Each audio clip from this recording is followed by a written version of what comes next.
Dans le fond, le bateau, là, le moteur, il avait comme pris en feu pendant la traversée.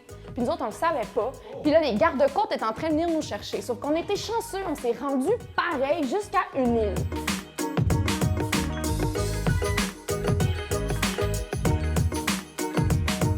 What's up, guys? Bienvenue à Storytime. Aujourd'hui, on a Coffee Queen qui nous parle d'un bad trip de voyage.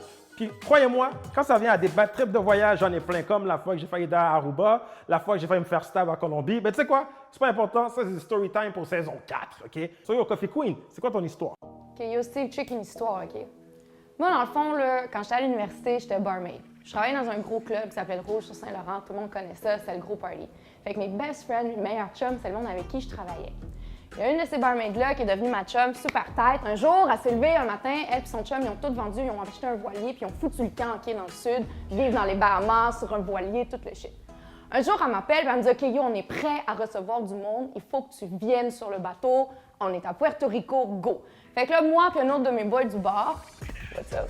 On a décidé qu'on allait booker un billet d'avion. Dernière minute, man, on a pris un billet d'avion, puis là, on a bounce, on est allé à Puerto Rico. Là, évidemment, on chillait, on a des gros chillers, toute la gang, on travaille dans les clubs ensemble, fait qu'on peut imaginer le genre de chilling. Là, l'affaire qui se passe, c'est que moi, dans le fond, j'ai le mal de l'air. Fait que je suis malade dans l'avion. Fait que je me suis dit, peut-être que je vais être malade en bateau. J'ai acheté genre des over-the-counter, tu sais, des espèces de patchs là, que tu colles derrière ton oreille pour pas être malade dans le bateau, whatever. En tout cas, la veille qu'on prend notre grand départ là, pour pogner le bateau puis là, faire une grande traversée puis aller dans les petites îles autour de Puerto Rico, on chill à fond. Le lendemain, moi, je suis malade comme un chien, OK? Genre malade de boisson, là. Le lendemain matin, c'est déjà un peu genre comme « Oh my God, comment je vais survivre ma journée? » Et là, on prend la mer. Là, ma chum a fait de la sangria aux framboises. On boit de la sangria, on chill, le bateau, il part, on largue les voiles, c'est chill. Puis là, moi, je pogne un mal de mer épouvantable, genre mal de mer, genre j'arrose le pont au grand complet de sangria aux framboises. Le bateau, là, il y avait des vagues débiles mentales. Il fallait y aller au moteur. Le bateau montait genre 10 mètres dans les airs avant de rentrer dans les vagues. C'était débile. Puis là, on a comme eu un problème de moteur.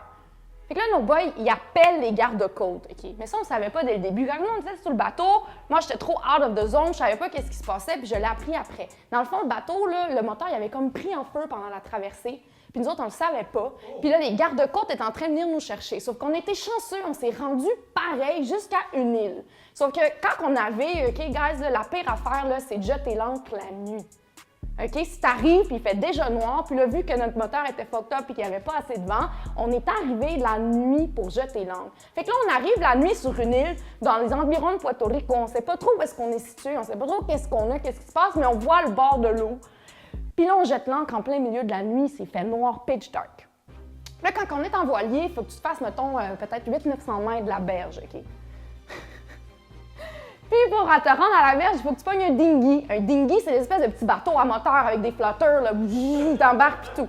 Fait que là, nous autres, on est comme, OK, ben il faut prendre le dinghy pour descendre. Fait que là, on embarque tous sur le dinghy. L'affaire qu'il faut avoir aussi, c'est qu'il y avait un chat puis un chien sur le bateau. Fait que le chat puis le chien, il fallait qu'ils viennent avec nous sur le dinghy. Fait que là, on est 4 sur le dinghy. Pogne le dinghy. Le dinghy arrête à genre 500 mètres de la berge. Là, on est comme, what the fuck, comment ça le dinghy marche pas? Là, notre chum qui est capitaine, il est comme, ben yo, le gaz a pris l'eau, man. Je dis, mais là, qu'est-ce qu'on fait? Il n'y avait pas de gilet de sauvetage dans le dinghy, puis il n'y avait pas de rame, OK? Là, on est comme, OK, mais qu'est-ce qu'on fucking fait? Genre, le chien commence à paniquer, le chien commence à capoter. Là, tout le monde est comme, what the fuck?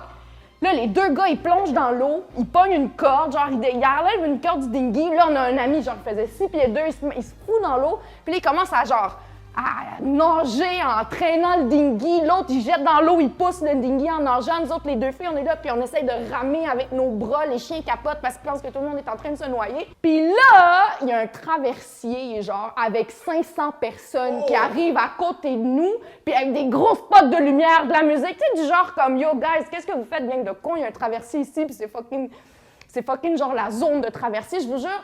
Nous, on était dans notre petit dinghy comme ça, genre dans l'eau tout mouillé, genre après une traversée de l'enfer pour moi parce que j'étais malade comme un chien. On regarde en haut, puis là, il y a genre 150 personnes qui nous regardent d'en haut comme ça puis qui se foutent de notre gueule parce que clairement, le dinghy marche pas. 500 mètres de même, OK? Là, on arrive finalement à la berge, OK? On arrive, là, on a réussi, personne n'est mort, le chat, il est chill, on est un peu essoufflé, puis là, on a faim. On arrive à la berge. Puis tu sais, c'était comme... du sable, des roches. Puis là, il y avait des espèces des arbres là, tropicaux, là, comme une Puerto Rico. Là. Je sais pas si vous comprenez ce que je veux dire. Là, comme des arbres qui font comme des petits alcôves sur la berge.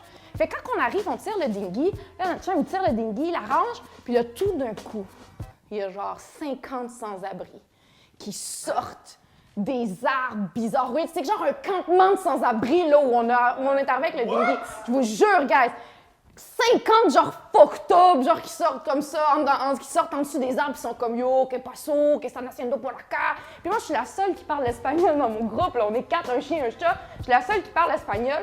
Je me retrouve à négocier, OK, avec des sans-abri. Je suis comme, OK, yo, bro, pana, tenemos $50, te quedas aquí con el dinghy, avec que nadie nos roba et tout. Et ça fait que là, il fallait que je négocie avec le chef des sans-abri qui vivent, genre, sur la berge d'une île non identifiée à Porto Rico.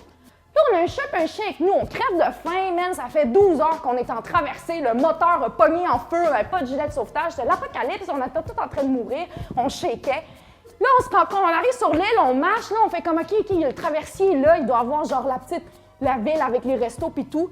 Tous les restos nous ont dénié parce qu'on avait un chien, personne ne voulait nous laisser rentrer, on a fini par manger, genre, assis à côté d'un mur, genre de la bouffe frette pour emporter. Là, l'histoire n'est pas finie, guys.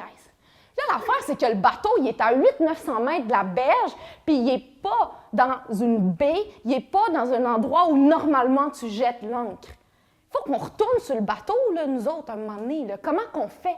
Fait que là, on marche toute l'île au complet, puis on se rend compte qu'il y a un village où il y a des clubs, des restos, plein de monde, genre tout le monde chill, en train de boire du vin et du champagne. Nous autres, on est dégueulasses, on est en train de mourir, le chien capote, le chat, il est là.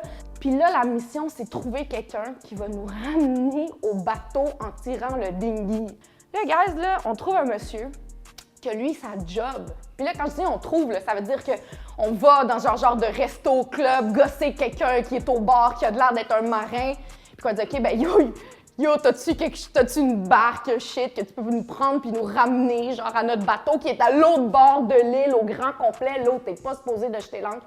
Là, je me suis dit, ah ben oui, y a pas de problème en anglais, là, c'est un Américain qui vit là-bas depuis longtemps, puis lui, il vit sur son bateau, là, tu sais, genre de gars trop bronzé avec des plis en face un petit peu. Là, l'affaire qui arrive, c'est que il nous dit, OK, guys, vous autres, là, moi, ma barque est pas grosse, OK? Fait que je peux juste en prendre un avec moi, mais je vais faire le tour de l'île au complet, puis je vais venir ramener le dinghy, puis vous allez être dans le dinghy, puis nous, on va être dans la petite barque pour te ramener. Ah, check ça, l'émission. Fait que là, nous, on repart, on remarche, tu sais, marcher sur 1 heure, là, pas 2 minutes, là, tu sais, c'est quand même une grosse île, là. Là, ça nous a pris une bonne heure, marcher, faire le tour pour retourner là où il y avait le traversier. Dude! Le gars, il y avait un bateau avec un moteur de la première fucking guerre mondiale, OK? C'est pas des jokes qui étaient comme « check mon moteur », c'est un moteur de bateau pour de vrai qui était dans la première guerre mondiale. Son bateau, no joke, il avance vite de même. Puis il est tout seul dedans. Là, il va y avoir 2 personnes plus un dinghy avec un chat, un chien, puis 3 autres personnes dedans. Ça nous a pris comme 4 heures. Faire 1 kilomètre ou 800-900 mètres pour se ramener au dinghy, traîné par un gars qui a un fucking moteur de la Première Guerre mondiale. Puis là, gaz, l'affaire, là, c'est que moi, je suis tellement malade sur le bateau que je peux pas dormir dans la cale. Parce que dans la cale, tu perçois moins bien le mouvement, fait qu'il faut que je dorme sur le pont. Fait que là, moi, je monte un matelas sur le pont parce que sinon, je vomis ma vie. Puis là, il est tard, OK? Là, je suis en train de mourir, tout le monde capote. Et là, je me mets sur le pont, je commence à endormir. Il y a un fucking club sur la berge qui ouvre puis qui met du beat en malade mental avec des lumières.